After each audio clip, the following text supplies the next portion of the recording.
Good afternoon to everyone and welcome to today's session. We invite all of our online students. Honestly speaking, today's test really doesn't need a discussion. It's a straightforward questions. Presuming that if November 23rd exam is there, we don't want to defeat your confidence because by asking tricky questions, pulling questions, quizzing questions, KBC questions, we had been enjoying the test till the last week. But in view of the very low scores, a popular demand is to conduct a simple exam to improve the scores. But let me check how many of you could cross 200 out of 240 in this kind of a simple question paper. Probably one midweek paper we will make it tougher, and Sunday paper we will make it easier, something like that. A combination will work on. So let us make the big start. Yes, before I start to this session, when I woke up in the morning, first thing that sounded is, where are the 500 topics which our students had been haunting me. So immediately I prepared a PDF and then we posted it in the online, you go into the online test engine, no? There you have my documents. If you click on that, there is a list of 627 topics. We said 500, but 627 at the ultimate short list. So keep that 627 before you, one after other, quickly finish up. So meanwhile exam bells will ring. So let us make the great start. Pectoralis major. It is the lateral lip, not the medial lip of the bicipital groove of the humerus is what need to be remembered. Ulnar is the musician's nerve.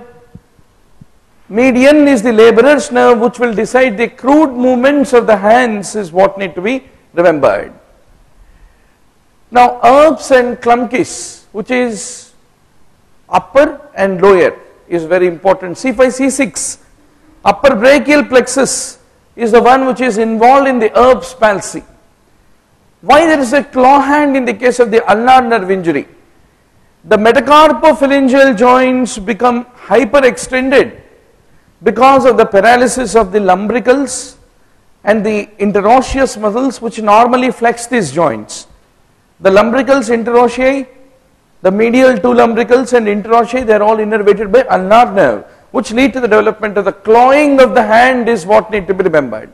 So what is meant by ulnar paradox? Everything you have already we discussed many times.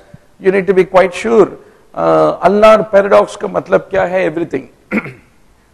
Basilic vein is not the part of the clavipectoral fascia is what need to be remembered, whereas cephalic vein, lateral pectoral nerve, thoracoacromial artery, they are all the part of the clavipectoral fascia which splits and encloses the pectoralis minor is what need to be understood. Okay, doc.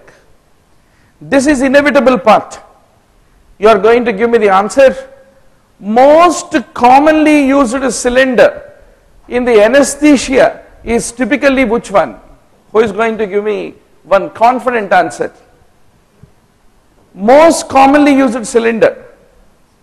You have A type, B type, C type, E type, A type. How many would like to say B type?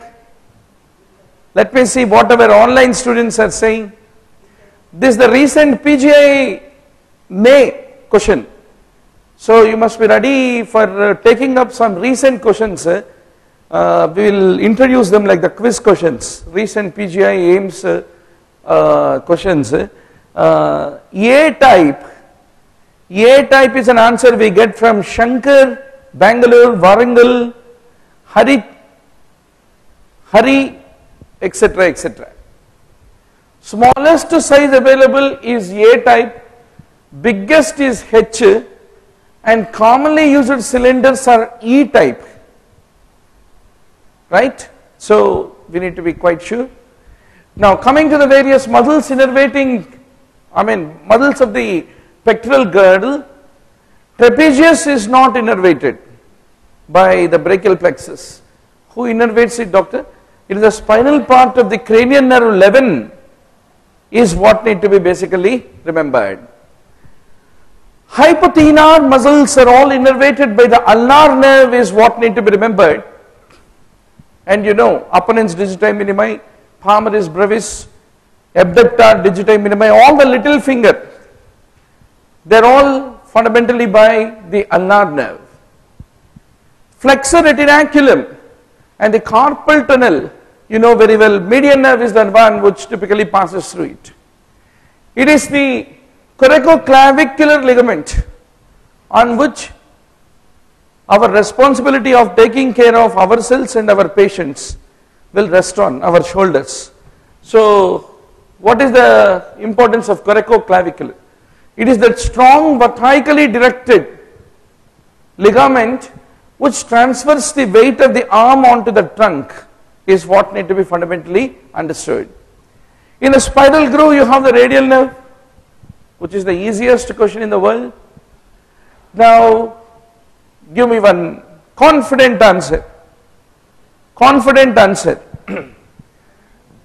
How much IQ range you call it as severe mental retardation?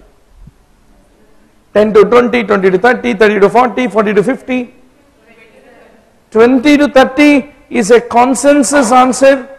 Abhi says 20 and Dr. Chandrika says 20. You must give a range. We cannot be absolute fools. We are fools in a range. So what is the range of our foolishness? 20 to 50 says Jude. Yes. Any other answer? 20 to 35 says Varangal. Okay, doc. 50 to 70 is mild, most common type of mental retardation. And 35 to 50 is moderate, and 20 to 35, one big clap to Varangal students and so also to Raju and the Karnool students.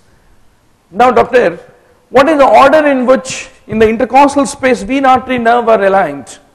It is van. Vein is uppermost followed by artery, lowest is the nerve. Is the order in which they are arranged from above downward is what need to be remembered. The foreign bodies which have been inhaled, it is the lower lobe of the right lung which is the dependent portion. Once more it depends upon when did the aspiration happen, in the supine or the sitting position. Last time we discussed already. In pericardial cavity you have about 50 ml of fluid is what need to be remembered. Now if you take the arch of aorta, you have a brachiocephalic artery which divides into the right subclavian and right common carotid. We had been learning it right from our CBSE days. Frog's neck anatomy. From those days we had been listening this question. Where is the tracheal bifurcation, at what anatomical level? These are all very standard museum pieces like questions. Right from the days our grandparents had been writing entrance exam, these had been the questions. So doctor, it is opposite the T6, T7 vertebral disc is the classical location for the bifurcation to occur. Okay doc, shoot me an answer. You need to shoot me an answer by 3 letters.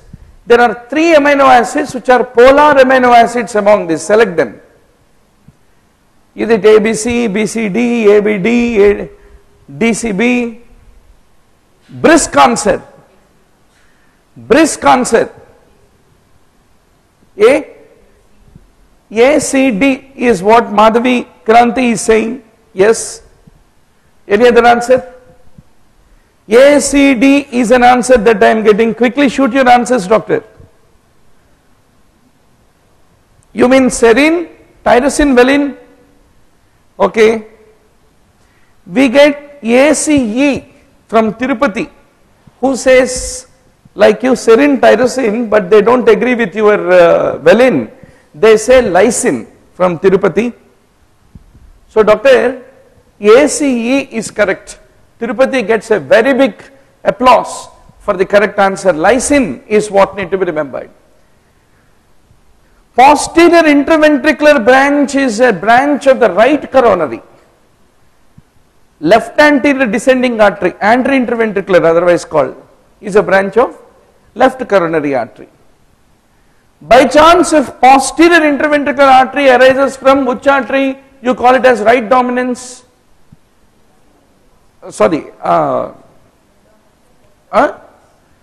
Left dominance. Left circumflex, if it arises, then you basically call it as left dominance. That's good. Now coming to the arch of aorta, the right common carotid artery arises from brachiocephalic artery, as we have already discussed it. Then what are the various perforations of diaphragm is a favorite question of the examiner from times immemorial. These are all museum questions.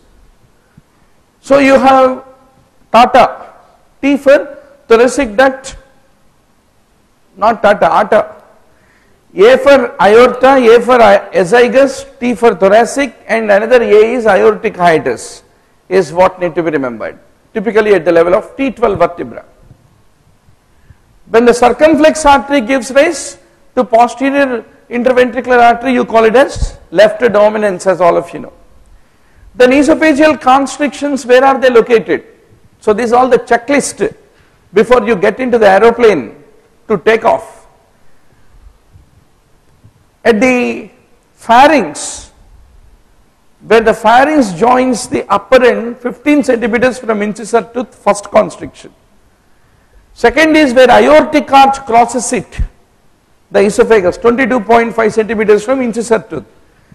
Then when the left bronchus crosses it at 27.5 centimeters from incisor tooth, and where it passes into the diaphragm at 37.5 centimeters, you are having the next important constriction is what need to be remembered. Okay, doc, should be one confident answer. In this, everything is seen in diabetic retinopathy. Only one feature is very classical of hypertensive retinopathy instead of diabetic retinopathy. Which one it is? Who is going to give me the confident answer? Yes, doctor? Exudates? You mean to say hard exudates? Exudative macular edema, you like to say is a feature of hypertension, not diabetic? No, diabetic lead to capillary permeability increased and can lead to development of macular edema, which can be exudative. That's right. Anantapur, Shravya, Raju and Anuja, everybody correctly answered. They are all neat batch. We are all APPG batch, right? So no worry, no tension. Arteriovenous nipping is very classical feature of hypertensive retinopathy is what you have to basically remember.